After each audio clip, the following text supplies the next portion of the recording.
Hi everyone, welcome back to the channel. So we're back with the art stuff again. Today this is going to be a craft video. So I'm going to basically do a voiceover over the footage of me building my diorama, and then we will pretty much display the finished product at the end. You can probably see it a little bit on the back table, but it's not lit very well. But yeah, um, so yeah, just basically I'm going to cut from this and cut into that, and then we'll have a little voiceover and talk about how I built it, and then we can talk a little bit about the scene and stuff at the end. And yeah, so with that being said, make sure you hit the like button, subscribe to the channel if you haven't done so already, and check out the Patreon if you want the longer version, the kind of slowed down version of this, where you can kind of see more details of me constructing it and everything. That'll be over on Patreon. So yeah, as always, let's begin.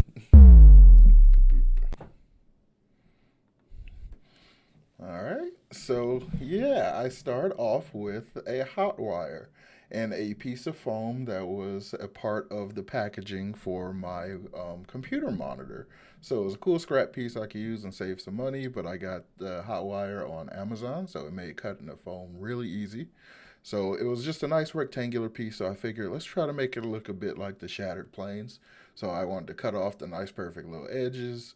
Then I had to grab the chasm fiend and see exactly how I wanted to place it. So, I just marked out my circle and everything. Then added a couple more cracks because, the shattered planes, of course, most of the planes that they're on is going to be really cracked. But I noticed you can't just, smash a Sharpie in there. So I grabbed the X-Acto, and I wanted to make sure it had some depth. So I had to grab a pencil and do this. So I'm really happy. Like, this is basically a new hobby. So here I basically was trying to test out and see if I could make some rocks out of little scrap pieces of foam. Like, I kind of liked them. I thought they kind of worked out, but like I didn't really care for them. They didn't look very natural to me. But then I remembered my entire fire pit outside is lined in rocks. So I was like, let me go get some of those and smash them up real good and see how those will work. So I eventually go off and go get those and then add them. But first, you see, I'm trying to test out the foam ones, and it just doesn't look great. So I ripped them off and went and got some rocks. And then, like, I actually spent quite a lot of time smashing the rocks with a hammer and then test and see if the hot glue would help melt or, help set it. But it just seemed like the hot glue was just peeling the foam right off. As you can see, it was just peeling it right off. So I was actually having some trouble. So what I used is some caulking, like the kind that you use in the bathroom, and like was just dipping it in there and dipping it into the foam, and it worked perfectly. Like, it adhered really, really fast, and it like actually stuck to it great. So I just kind of went ahead and did that. So here, I think it's kind of funny. I didn't even really realize it as I was doing it, but I kind of made a pseudo necklace situation there. And I was a little paranoid about the caulking, seeing if just the caulking would work. So I grabbed some super glue and just put a bunch of super glue everywhere. And then, like, you can see, even some of the other rocks are still, very movable. So I just like coated it completely in super glue, trying to make sure everything stuck really well.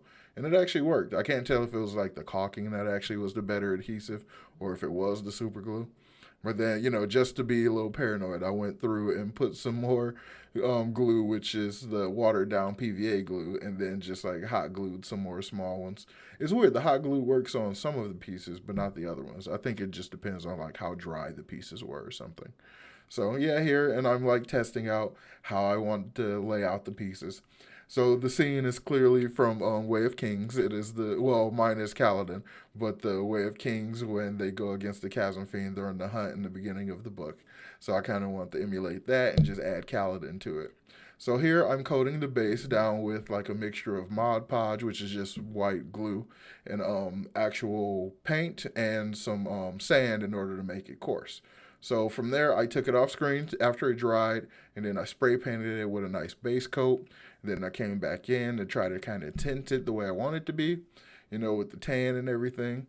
And then here is where the footage gets a little funky because I'm using one of my older cell phones, and I didn't realize that the phone had died because after I came back in from spray painting, I didn't put it back on the charger. So I end up losing a lot of footage of me painting the Chasm Fiend, and that's pretty much all the footage I think I have of me painting the Chasm Fiend.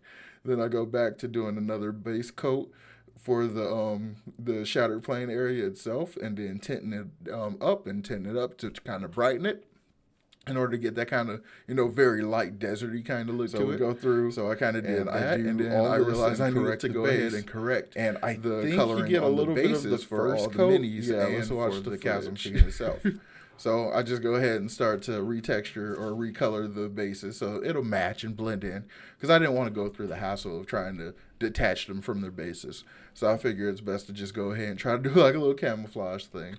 Especially it's still in, basically in general, because it still gives me the option to move them around and rearrange them as I want. So while they're still on their base. So yeah, I go ahead and redo their bases, nice and clean. Got them all cleaned up. Then, of course, in order to match it, because I keep kind of changing it up every time, I have to go back through and like slightly correct them over and over and over. And then, of course, that means I have to correct the base that I did on the Chasm Fiend. So from here, I go ahead and retint the base for the Chasm Fiend in order to make sure it's, looking the same color as the Shattered Plane, base of the diorama. So it kind of blends in, because I figured instead of, trying to go through all the effort of detaching this one from the base, I'm like, of course, let's go ahead and do the camouflage. So yeah, from here we go ahead and start to do the first coat I did on the Chasm Fiend when I was still working out the colors. Because instead of just that plain black with like purple accents, I thought, it should be a more interesting, colorful color and stuff. Because I imagine most things on Roshar are very colorful. So I kind of went with this, Colin blue and Carapace red and got this interesting purple. So my phone ended up dying while I was painting the other layers, the other coats on this. So there's only going to be like a footage of one coat, but I think it still turns out really nicely. And you'll see it in the final product, of course. But I really like painting the Chasm Fiend as compared to the other minis, because like, you can actually see the Chasm Fiend and see like the details and stuff, and it was like a lot easier because I don't have any sort of magnification. So in comparison to the minis, this is like a breath of fresh air. And it was like a walk in the park, and it paints really, really well. The only difficult part about it was, getting the underside and stuff, getting those very hard to reach places. I, of course, got paint on the base and everything. I had to go back through and touch up the base where I got some blue and purple and stuff on there.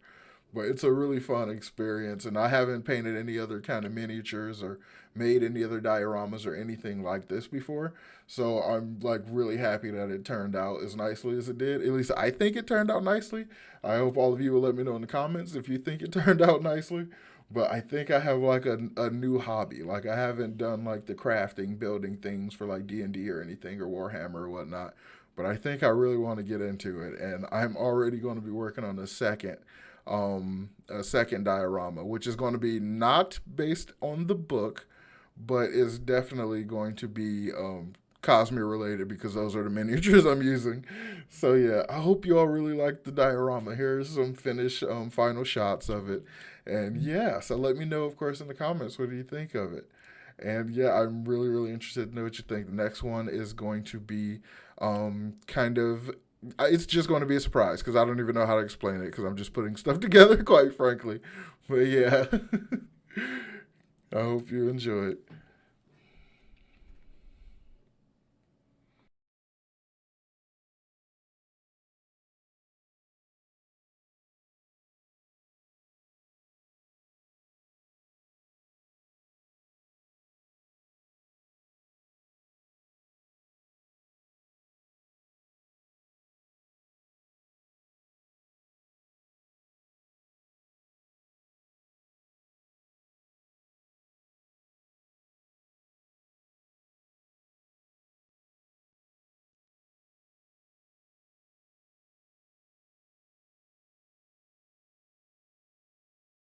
So yeah, that's the diorama. I hope you all like it. It is a really cool. It's a really cool little new hobby that I've discovered. Like I've, like I said before in a previous video, I was an architecture major, so I've built, building models and stuff before, but I never really got into like the landscape part of it or anything. So like doing this diorama was a lot of fun, and I think I've basically unlocked a whole new hobby. I've already built a different one for a different figurine I got from Michaels, and I'm going to do another one for the Eshonai mini, and I'm probably just going to do a bunch of different ones for the rest of the minis and stuff. So yeah, make sure you stay tuned for all of that.